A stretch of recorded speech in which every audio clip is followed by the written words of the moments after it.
I'm Zig Ziglar. You know, for a young boy, love is spelled T-I-M-E.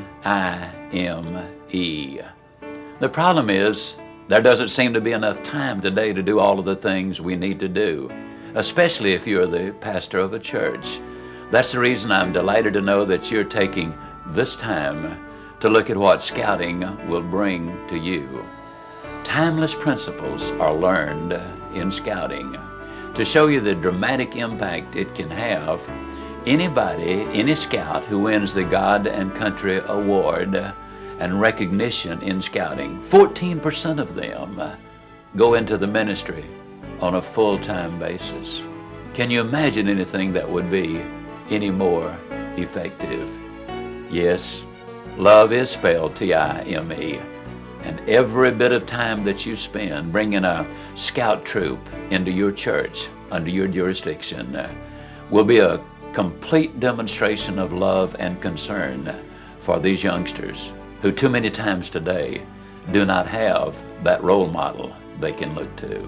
And the thing is, it may also give a dad an opportunity of service that he never thought possible in the local church, just simply because, you know, I don't feel comfortable teaching a Sunday school class. But take a group of boys camping, setting up a tent, lighting a fire, hey, I can do that. And gives him an opportunity to service. In America today, of course, the single parent abounds. So many of our children never have an adult male role model. And the beautiful thing about Scouting is that it enables the pastor and the church to have a real friend, a real ally who believes in the same principles, but who gets that student or that scout or that Baptist involved in activities. The Scouting program adds a different dimension to the church's overall ministry. As a pastor, I realized that there were a lot of things that we were doing for spiritual and theological development of our young people, but a lot of times it was difficult to help them translate that into real-life situations. And outreach, which is a passion for every Baptist church, became a difficulty in the lives of these young people. We wanted to find some kind of an opportunity for them to understand what their faith means in the real world and how they can take the love of God to people who are hurting, people who need hope, people who need direction. And Scouting would provide such an opportunity. Church is reaching people. It's ministering to people. The makeup of Troop 8 is a 60-40. Only 40% of our troop membership are First Baptist members. So that means the other 60% are coming from other denominations, or they're either unchurched. And so often you have the non-churched that we reach. So really, I look at this as a part of outreach for the deacon body, where we're reaching out to these youth, these boys that otherwise would not have opportunity. It has brought them in, and from the Scouting program, they go on into the Junior Usher Board, and some of them go into the Junior Choir, and they become involved in other activities. But it was the Scouting program that brought them into the church, that attracted them to the church. So all of our experiences have been positive in the Scouting program. I frequently make the statements, you've got to be before you can do, and you've got to do before you can have. And as I reflect on the Scout oath, on my honor, I will do my best. You know, I repeated that every Thursday night for so long. I studied the Scout law and the Scout motto.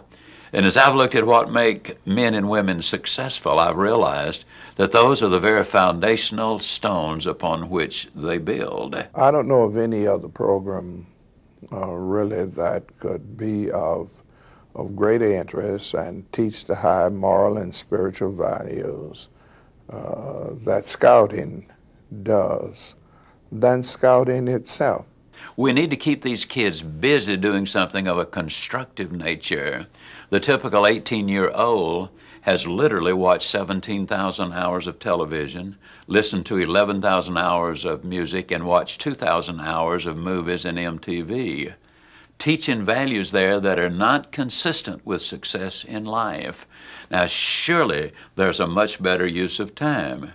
but we've got to provide it for them. Kids get in gangs. Well, all gangs are not bad. For example, I think the Boy Scouts are one gang that really will do a lot of good, and you can pretty well count on it. If that youngster does not have a gang at home, a stable family, they're going to find some gang of some kind. Why not make it one that supports and reinforces all of the values that the Baptists believe in and support and teach? The church and the scouting program is basically a natural. It is a match, I think, that if you would say made in heaven, because of the fact it can do a lot to help train up our young men to be solid citizens. Having had the privilege of being both a scout and a Baptist, let me say also that I study my Bible fairly consistently. And the thing that impresses me about the two organizations is that they work from the same base.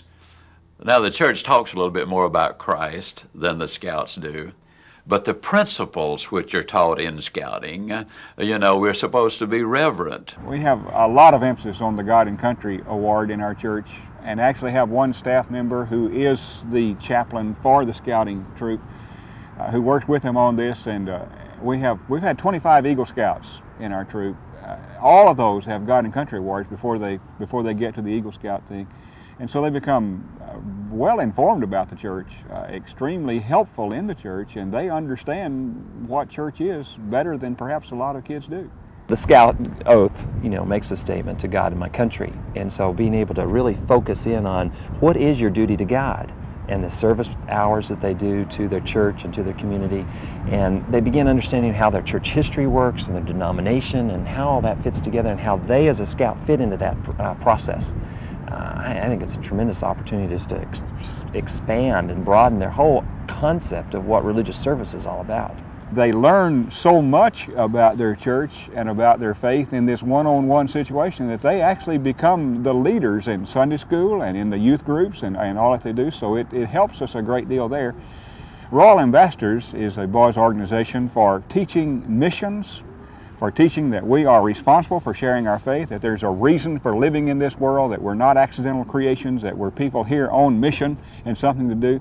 And Boy Scouts kind of provides a way to translate that philosophy into the real world. And so I think it blends very well, and we have some of our best Royal Ambassadors are also some of our best Scouts. One of the greatest challenges of any organization is finding the right leadership. There's natural turnover in leadership, and you want to keep people in place who have proven skills and they are using their gifts in the best possible way. We know that you can look to a former Scout to find a good leader, and it's also important that we provide strong support for our leaders and not have unrealistic expectations of them. A Christian background for a leader, I feel, is something that adds to the scouting program. It's the type of yardstick once imparted to a boy that he can readily use to measure his own growth from a boy to an adult. So we make sure that all of our leaders are committed Christian men who are committed to sharing their faith, who understand that these boys need to know Jesus Christ as Lord and Savior, and that they will be a part of that program as well as excellence. These men are leaders in their business, they're leaders in every good way, so they provide a wonderful leadership model for boys who might not have that kind of male model anywhere else.